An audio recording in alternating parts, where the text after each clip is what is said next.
नमस्कार साथियों, स्वागत है आप सभी का हमारे चैनल पर। आज की इस वीडियो में हम बात करने वाले कई बड़ी लेटेस्ट अपडेट्स के बारे में। जैसा कि आप सभी जानते हैं, कोई भी भर्ती से जुड़ी बड़ी और ऑथेंटिक जानकारी सबसे पहले आपको इसी चैनल के माध्यम से मिलती है। इसीलिए अगर आपने अभी तक चैनल को सब्सक्राइब नहीं किया है तो तुरंत सब्सक्राइब करें, बेल आइकन को हिट करें एंड ताकि नोटिफिकेशन आप मिस ना कर पाएं। अब सीधे मुद्दे पर बात करते हैं कि यूपी टीजीटी पीजीटी कैंडिडेट्स के लिए एक बड़ी सौगात आई है कि आप सभी को पता है कि चाहे टीजीटी पीजीटी 2022 की भर्ती की बात हो या फिर नई भर्ती की, जैसे ही कोई अपडेट सामने आती है हम आपको जरूर उसे अपडेट कराते हैं। कि पिछले कई महीनों में आयोग की छवि पर लगातार सवाल उठते रहे हैं। परीक्षाओं का बार बार पोस्टपोन होना, अभ्यर्थियों के हित में सही फैसले न लेना, सत्ता पक्ष से फटकार और विपक्ष के तीखे सवाल, काफी तरीकों से आयोग को इन सभी चीजों का सामना करना पड़ा है। इन सभी कारणों से आयोग की छवि काफी नीचे चली गई थी, लेकिन अब आयोग ने अपनी इमेज को सुधारने के लिए काफी अच्छे कदम उठाए हैं। जैसे कि आप जानते ही हैं, हाल ही में आयोग की अध्यक्ष प्रोफेसर कीर्ति पांडे की अगुवाई में बैठक हुई, जिसमें बेसिक शिक्षा और माध्यमिक शिक्षा विभाग और उच्च शिक्षा में शिक्षक भर्ती के लिए एक समान ई अध्याचन प्रारूप तैयार करने पर सहमति बनी है। पहले मतलब जब बैठक हुई तो ये डिसाइड हुआ कि सारे, जैसे कि बेसिक, माध्यमिक, उच्च शिक्षा में सभी के लिए एक समान अध्याचन मंगा लेते हैं। लेकिन बाद में ये डिसाइड हुआ कि अगर ये वैकेंसी अलग अलग हैं, अलग अलग इनकी अहर्ता है, अगर हर विभाग के लिए अलग अलग प्रारूप बनाए जाते हैं तो काम में काफी समय लग जाएगा। इसीलिए तय किया गया है कि सभी विभागों से रिक्त पदों का विवरण एक ही प्रारूप में मांगा जाएगा।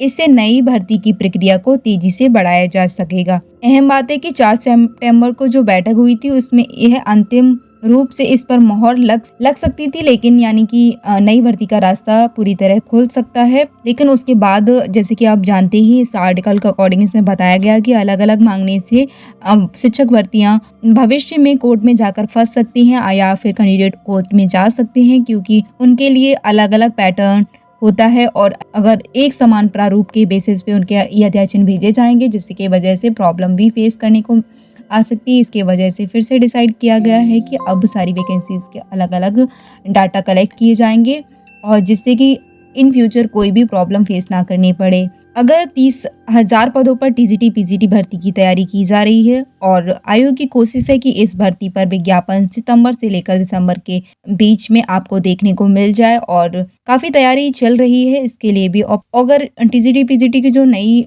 परीक्षा होगी 2025 की वैकेंसी के लिए, तो वो आप जैसे कि जानते ही हैं सितंबर से अक्टूबर के मिड में नोटिफिकेशन आने की पॉसिबिलिटीज़ हैं, लेकिन अभी श्योर नहीं कर सकते क्योंकि थोड़ा टाइम तो लगेगा ही, क्योंकि इतने टाइम से भर्तियां नहीं आई और ऑलरेडी इनके पास एक और भर्ती कराएं। और परीक्षा की बात करें तो वह अगले साल 2026 में ही हो पाएगी। यानी कैंडिडेट्स के पास अब साफ मैसेज ये है कि पुरानी भर्ती 2022 की परीक्षा अक्टूबर से लेकर दिसंबर के मिड में आपको मिल जाएगी, क्योंकि पीजीटी की परीक्षा आपको अक्टूबर में मिल जाएगी एंड टीजीटी की परीक्षा आपको दिसंबर में देखने को मिलेगी। जैसे कि आपको बहुत टाइम पहले बता दिया गया था, आप उसी के बेसिस पे तैयारी कर रहे होंगे और जहाँ तक है इस बार आपकी एग्जाम डेफिनेटली हो जाएगी। और क्योंकि इस बार आयोग पूरी तरह से तैयार है, इसका मतलब ये है कि चाहे आप पुरानी भर्ती में हो या फिर नई भर्तियों के लिए तैयार हो, तो दोनों ही स्थितियों में आपको अपनी परीक्षा के लिए तैयार रहना होगा कि आपको जल्दी ही एक नई भर्ती देखने को मिल जाएगी।